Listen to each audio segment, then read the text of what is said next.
Well, he's got to be pretty close to it, doesn't he? I suppose the difference with Pat and those guys is he doesn't take the new ball.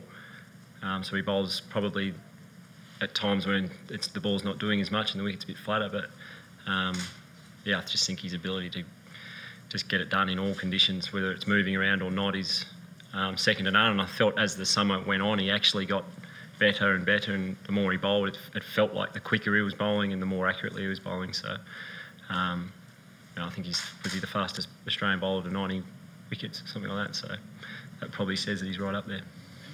Just looking forward to the Ashes, do you see Dave Warner and Steve Smith as walk-up selections for the first test, or is there a degree of them having to earn their stripes? I think everyone has to a degree, earn their stripes. I think those two have got plenty of runs in the bank, if you like. So, I see us going to the Ashes and them having a huge part in us winning the series. That's how I see how important they are to this team. We know how good they are. And hopefully once their bands are up, they'll be welcome back and they'll win test matches like they did beforehand.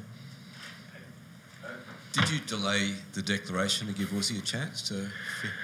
No, we didn't. We said to Aussie, I think at the drinks break, that we were going to declare at a certain time, and basically said that it was up to him. Runs weren't too much of an issue, and if he wanted to put the foot down and get his 100, he could. And he did it pretty quickly, which was nice.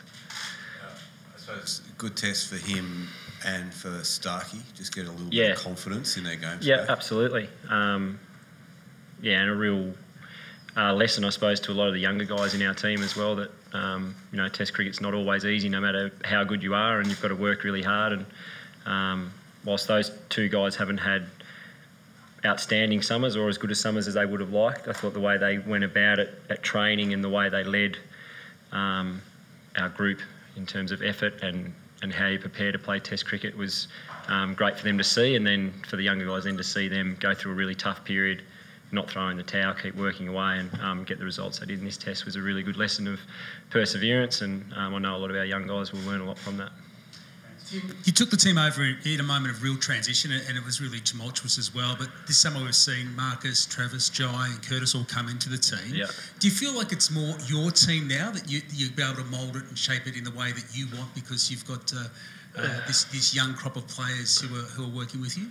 Yeah, not really. I'm the captain of the team. I certainly have a fair say in the way we go about things, but in terms of it being my team, I don't. I see it as a real team effort. I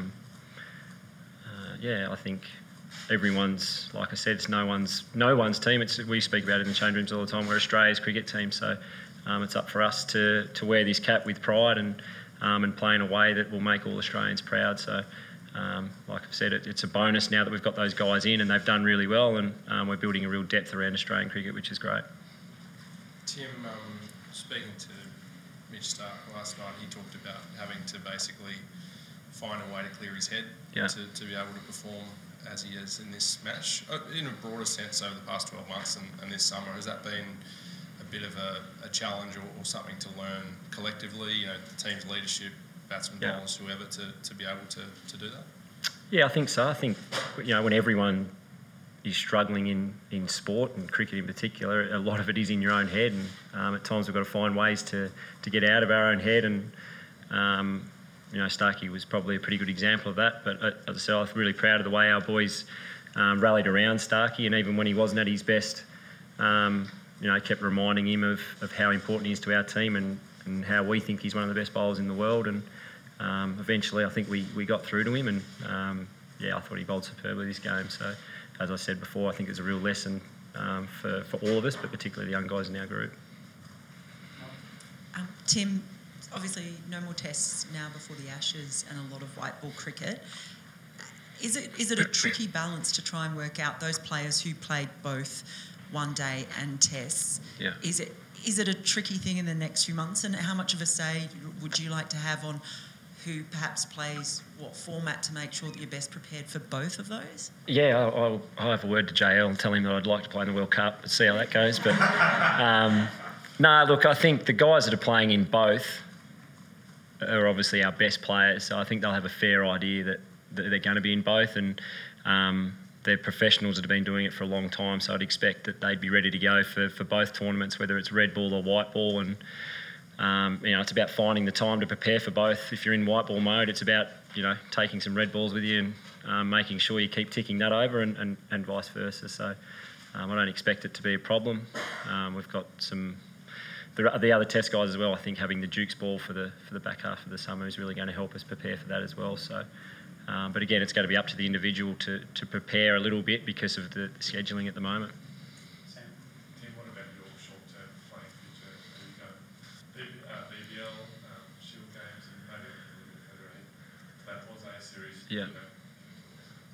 Yeah, I'm not too sure in the next few weeks. I've been a little bit unwell in the last couple of test matches, so it's nice to have a little bit of a rest. But certainly going forward, as I said, the Shield games with the Dukes ball, and then I think the opportunity to probably join the A Tour and get some 4-day cricket over in England is something that I'd certainly like to do, and I'll certainly be discussing with whoever I need to. On that note, it's the first Ashes test is still 6 months away. So when do you think you'll actually sit down and start thinking about the Ashes as a captain and as a player? About 6 months ago. So you've been thinking about the Ashes and planning for it? Absolutely, yeah. I have. I've been dreaming about it, actually. So I'm happy now that we've got this out of the way and I can put everything into it, because it's every Australian cricketer can't wait to go and play an Ashes series, and particularly in England. So it's something that I've certainly dreamed of as a kid. I didn't think I'd ever be going over as the captain, but in the back of my mind, I've been thinking about it. I've been watching England, keeping a really close eye on them. I can't wait to get over there. Tim, now we've got to the point where next tests that Smith and Warner are available. How do you reflect on the journey of this team over the past 10 or 11 months, and I guess where this team results-wise and otherwise has come from Cape Town last year through to Marnica today?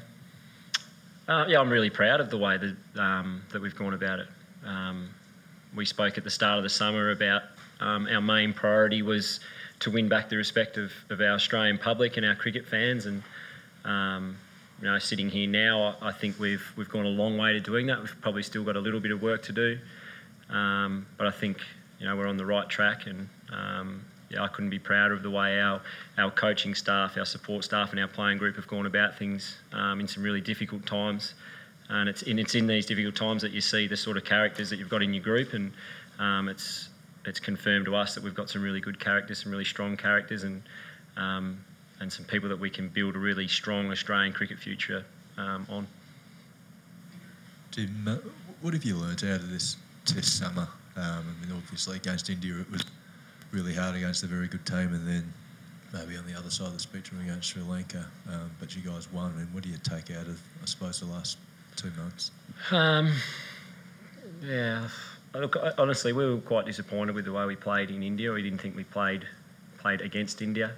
I think the two differences between the two series were our ability to bowl as a group against India wasn't quite there at times, whether it's because Virat and Pujara were more patient than us and forced our bowlers out of their plans. But I thought the way we turned it around in this series, there was a real focus again on bowling for each other and playing cricket as a team. Obviously, you need individual performances to win moments, but overall, I think the stronger our team can be and the more we can play for each other. Whether this series was Sri Lanka or India or Sri Lanka, if we had played the way we played in these last 2 test matches, we think we can beat anyone in the world, and the focus was on us playing as a team. So we've got to keep driving that home. Tim, what did you make of the Marnica wicket? Have you touched on the test down track? Yeah, absolutely. I thought the wicket was... We were actually talking today in the change room. We thought it was a brilliant test wicket. It did a bit on day one, flattened out a little bit, was good for batting, and then I thought today it was, and probably tomorrow it would have spun and started to stay a bit low. So, all the chat from all the players and staff in our change rooms was really positive. We thought it was a great test match wicket. But yeah, we'd certainly love to come back and play here again. Hopefully we can find room in the schedule for Canberra and Blunston Arena. Yeah, Robert. thinking about the Ashes for a year, have you got a picture in your mind's eye to what your touring party looks like at the moment, or how many names have you got inked in? I haven't written any down, but yeah, I've got a fair idea what it might look like, but I'm not a selector, so I'll get asked my input, and but as I say, I think they would have a pretty good picture of what it would look like. And as I said, I think what we've seen over this summer is we've got now started to build a squad with plenty of depth. So there's probably anywhere between 16 and 20 players now that we think are in the mix, which is a really good place to be.